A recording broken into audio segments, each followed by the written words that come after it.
des foyers religieux et du peuple sénégalais dans ses différentes confessions et cultes.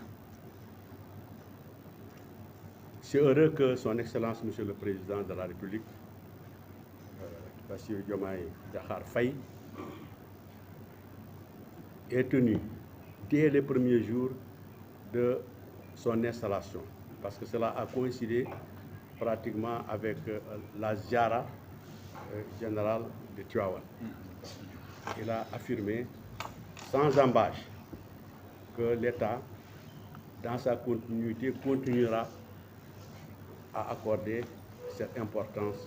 aux événements religieux et même à renforcer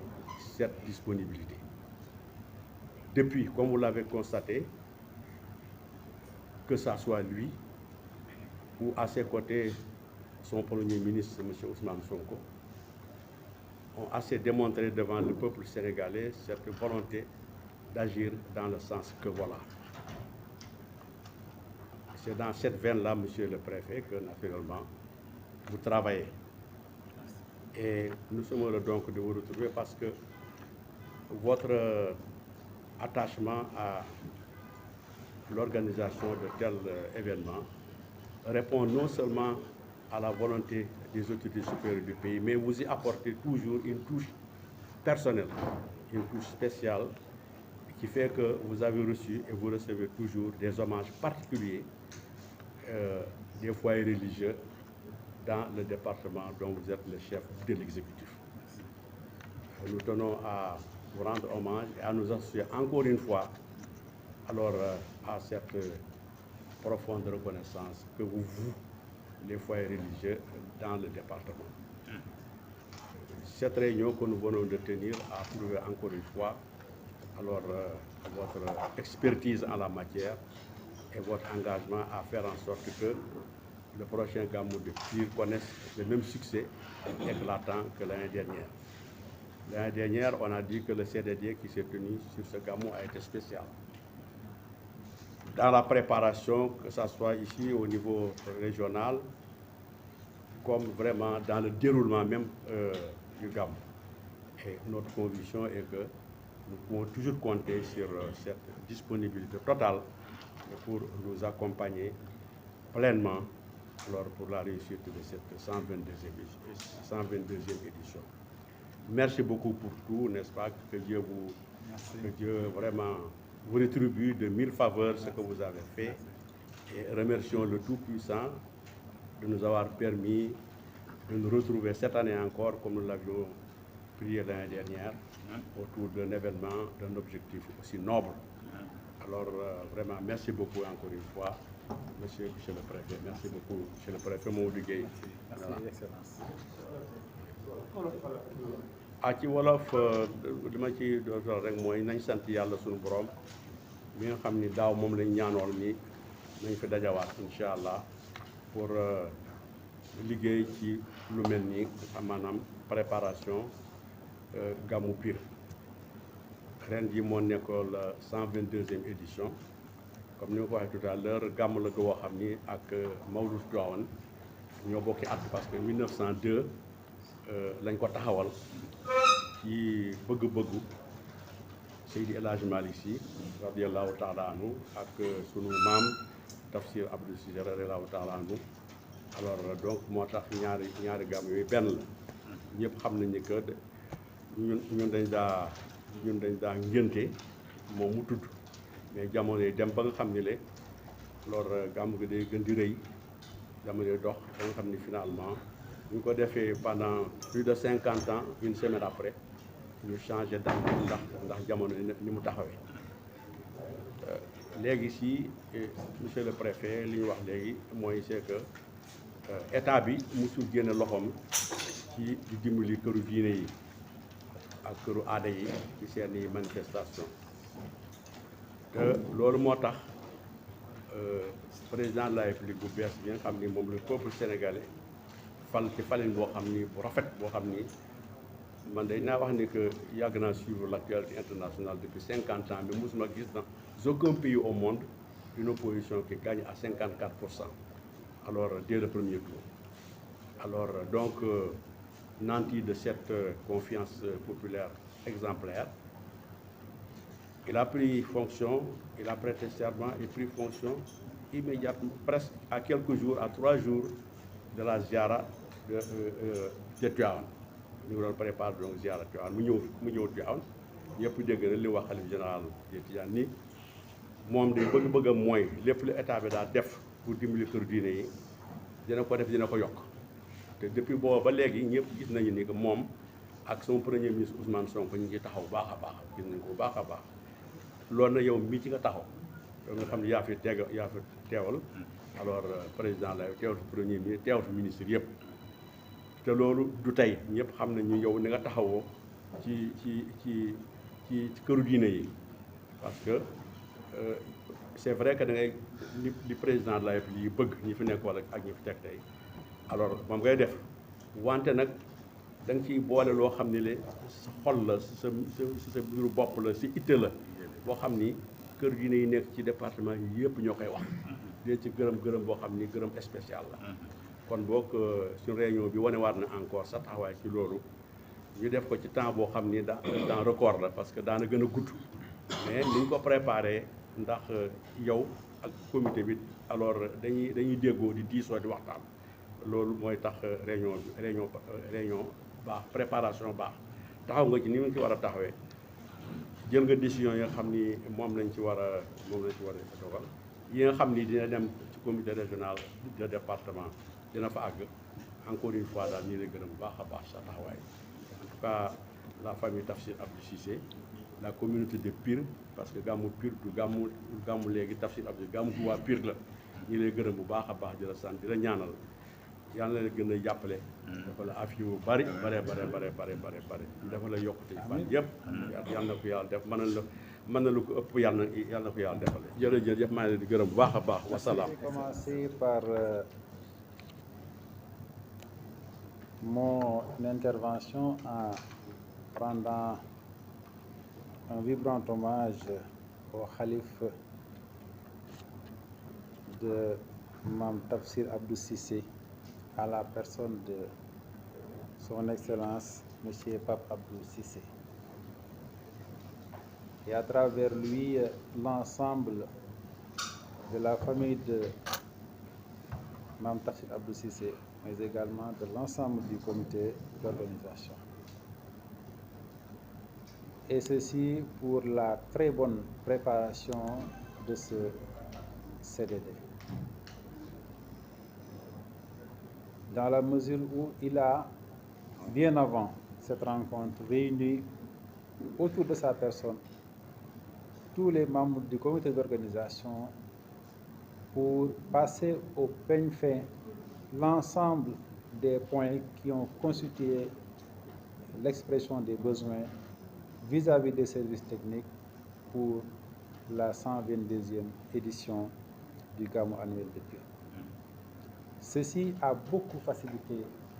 nos travaux de ce matin parce que ce document, quand il me l'a transmis, je me suis également fait l'honneur de le partager avec tous les participants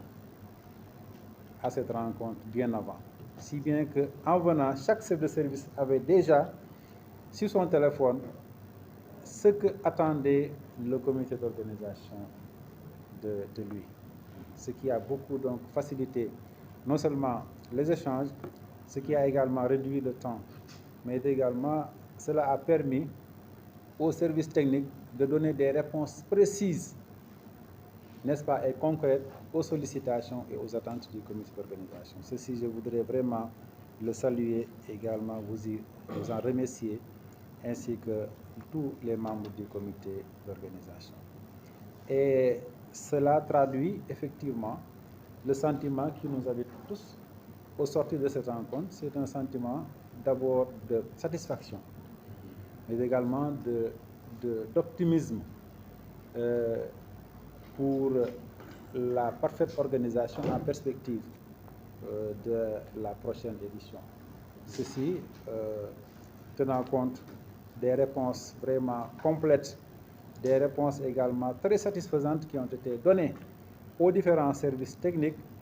pour répondre aux attentes donc des organisateurs, aux attentes du Khalif. Et aucun secteur n'a été oublié. Nous avons passé au peigne fin tous les secteurs, de l'électricité, n'est-ce pas, à l'élevage, en passant par les questions relatives à l'eau, à la couverture téléphonique, à la sécurité, à la santé. Je crois que rien n'a été laissé au hasard. Et ceci est très, très important. Nous avons particulièrement insisté sur la sécurité, sachant que c'est une question qui me paraît en tout cas transversale, pour être une condition sine qua non pour même l'exercice du culte. Parce que si on ne se sent pas en sécurité, on ne pourra pas véritablement s'adonner à l'adoration du bon Dieu. Pour le Gamou également, il faut que les pèlerins soient suffisamment en sécurité pour pouvoir communier, pour pouvoir également venir se ressourcer autour du foyer religieux que constitue Pire. Raison pour laquelle nous avons pris toutes les mesures en rapport avec la gendarmerie, avec les sapeurs-pompiers, avec les ASP pour en tout cas créer des conditions de sécurité maximales. Et cela est un message aussi que nous lançons à tous les potentiels, en tout cas malfaiteurs ou fauteurs de troubles qui malheureusement se déplacent non pas pour venir célébrer le Gamou, mais pour soutirer les honnêtes citoyens, les talibés de leurs biens, que je crois que nous leur lançons la guerre et qu'ils nous trouveront aussi sur leur passage. Parce qu'on ne va pas accepter que des gens viennent vraiment perturber les pèlerins dans l'exercice de leur foi. Et je crois qu'il est important qu'ils l'entendent déjà bien avant, qu'ils soient vraiment découragés de toute tentative, parce que toutes les tentatives également seront vouées à l'échec, n'est-ce pas, mon commandant? Et ça aussi, c'est un message que j'ai voulu vraiment lancer. La santé aussi, nous sommes beaucoup arrêtés sur la question de la santé, qui me paraît aussi une dimension primordiale pour que les foyers religieux, en tout cas, le Gamou ne soit pas l'occasion pour la transmission de maladies. Au contraire, que les gens qui s'y rendent aussi soient dans les meilleures conditions sanitaires, et ceci par rapport aux médicaments qui seront donnés, par rapport à l'aménagement des postes médicaux avancés, par rapport également à toute la logistique relative aux ambulances, toutes choses en tout cas qui permettront de faire face en cas de survenance d'une situation de panique ou en tout cas de nécessité, et on ne le souhaite pas, mais gérer également, c'est prévoir. Donc on a laissé vraiment en rade aucun secteur, et aujourd'hui les services sont en alerte. La municipalité de Pire également apportera toute sa contribution pour venir en appoint, n'est-ce pas, aux services techniques, pour répondre au mieux aux sollicitations du comité d'organisation. Je crois que vous avez entendu monsieur le maire de la commune qui a été à la hauteur par rapport aux engagements, et ceci ne fait que nous rassurer davantage. Il en est de même pour le conseil départemental qui également qui va jouer sa partition pour en tout cas compléter ce tableau de jeu d'acteurs qui nous permettra en tout cas de réussir une excellente édition du Gamou depuis pour l'édition 2024. Et pour terminer, je réitère la recommandation forte que j'ai donnée, et ceci c'est pour assurer une synergie parfaite entre les différentes parties prenantes. Je voudrais qu'il y ait une bonne collaboration entre les services techniques, la municipalité et le comité d'organisation pour des actions concertées, intelligentes, et ceci sous la supervision du sous-préfet de Pambal qui est territorialement compétent. Je crois que si nous empruntons ces directions-là, ça ne nous vaudra que des succès et que des satisfactions. Voici, Excellence, quelques commentaires qu'il me plaît de partager avec vous avec beaucoup de satisfaction, comme vous l'avez dit, quant à la réussite, Inch'Allah, qui nous attend pour le prochain Gamou de Pire. te ci wolof wolof bi dañ koy tënk rek d'abord dama wax ne sànq dama tàmbali pour gërëm bu baax a baax le xalif de Pire, xalifa maam Tafsir Abdou Cissé ak mboolem njabootu maam Tafsir Abdou Cissé ak mboolem comité d'organisation gërëm naa ko bu baax ak njaboot gi ngir taxawaay bu ñu am ci waajal ndaje bu mel nii parce que ñoom bi ñuy waaj a amal CDD bi moom dafa dajale moom ak le vice xalif ak comité bi yëpp ñu dajale comité bi waxtaan ba tënk benn këyit def ci lépp loo xamante ni bii soxla nañ ko ak service yi nga xam ne ñoo ko gàlloo loolu mu yónnee ma ko may balay réunion bi ma yónnee ko mbooleem ku nekk ci comité d'organisation bi nga xam ne balaa ñuy ñëw ñoom fekk ne am nañ ko loolu lu rafet la ci wàllu waajal mais aussi tax na ndaje bi gën a mën a gaaw waaye tamit gën a mën a tegu ci yoon ci kaw kuy ñëw rek xam nga li nga xamante ne bi moom lay xaar tax na aussi vraiment service technique aussi indi ay tontu yu leer nañ yu matale ci lépp loo xamante ne bi comité bi ñu ko doon xaar ci ñoom loolu vraiment lu am solo la te gis ngeen ne ñi ko waroon fekke ñëpp fekke nañ ko te itam taxaw nañ ci secteur bu nekk bàyyiwuñu benn secteur bàyyiwuñu courant bi bàyyiwuñu ndox bàyyiwuñu sécurité bàyyiwuñu wér-gu-yaram bàyyiwuñu li nga xam ne bii moo jëm ci wàllu set ak setal gis nga ne kon amul lenn lu ñu fàtte muy lu am solo taxaw nañ ci santé bu baax wax naa ko sànq taxaw nañ ci sécurité bu baax wax naa ko sànq taxaw nañ ci li setal dëkk bi wax naa ko sànq fexe aussi ba courant bi du manqué ndox du manqué ba ci li ñuy dundee ci wàllu ñam ci wàllu ay denrées loolu yëpp jël nañ ci ay matukaay ba en tout cas incha allah lu waaye soxla duñ ko am wàllu sécurité wax naa ko sànq taxaw nañ ci taxawaat ci xam nañ ne gàmmu dafa am ñuy gàmmu am ñuy raas dem aussi am te sunu challenge mooy mon commandant de la gendarmerie mooy ñi ñëw pour gàmmu si incha allah dinañ ñëw ci jàmm gàmmu si dellu si jàmm waaye képp nag koo xam ne kii da nga ñëw pour raas dem di nga fi fekk ñu taxaw ci xañ la nga mën a bañ a atteindre sa objectif boobu noonu parce que am na ñoo xam ne bi da ngay ñëw non pas pour ñëw ziar si waaye ñëw kat fexe téléphone bu jàmbur bi wala posetu jàmbur bi wala nangam jàmbur bi danaa ko jël def ci sama gafaka loolu nag lañ ne incha allah pexe mu ngi lal rek dinañ teg yeneen pexe yu ko laal te yaakaar naa du yomb ci ñi nga xamante ne bii vraiment ñoom ñooy taxaw ci taxaw kon ñooñu ñu ngi leen di ñaan vraiment ñu bañ a teg seen tànk Pire bu fekkente ne ñëw ngi rek ngir def loo xamante ne bii yiw la ak sàkku barke loolu aussi vraiment dama koy wax te bëgg naa mu leer te dinañ ci liggéey bu wér a wér loolu daal laa bëggoon wax di gërëm aussi monsieur le maire de la commune de Pire ci engagement yi nga xam ne aussi joxe na ko muy loo xam ne aussi lu am solo la ci taxawaayu municipalité ci wetu askanam monsieur le président du conseil départemental aussi gis ngeen yi mu fi indi ci wàllu contribution muy lu am solo kon ngeen wax xam ne rek ni ma ko digle woon mooy nañu fexe ba lëkkaloo ak yëgoo am ci diggante ñi seq mbir mi ndax dañ ne wat gaal ak yëgoo kon diggante mairie bi ak service technique yi ak le comité d'organisation dama bëgg ñu am rabbaloo boo xamante ne bi mooy am ci li ñuy def kenn ku nekk di yëgoo sa morom ku nekk fa nga yem sa morom tàmbalee fa loolu mooy tax ñuy mot lente loolu aussi mooy tax ñu mën a déggoo ci li ñuy def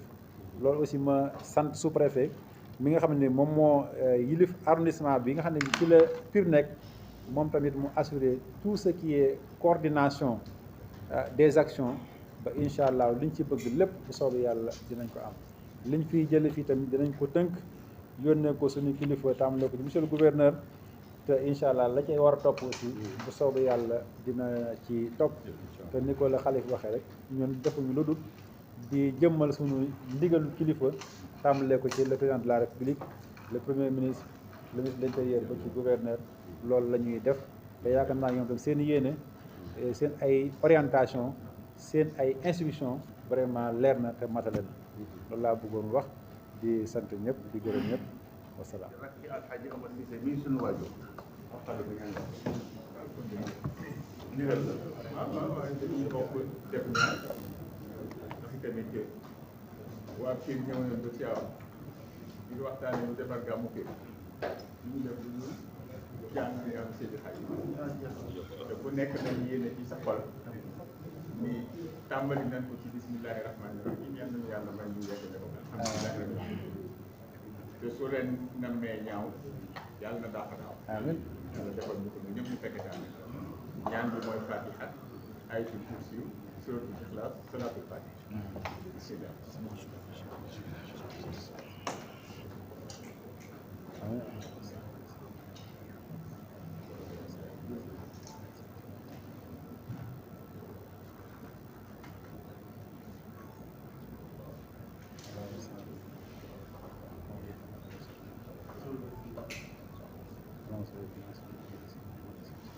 اللهم انت ربنا بدعائك وتنبيه قد دعوناك كما امرتنا يا ذا الجلال والاكرام انك لا تملك النعم اللهم صل على سيدنا محمد amiin amiin والخاتم لما سبق ناصر والهادي الى صراطك المستقيم وعلى اله amiin amiin سبحان ربك رب العزه عما يصفون وسلام على المرسلين amiin amiin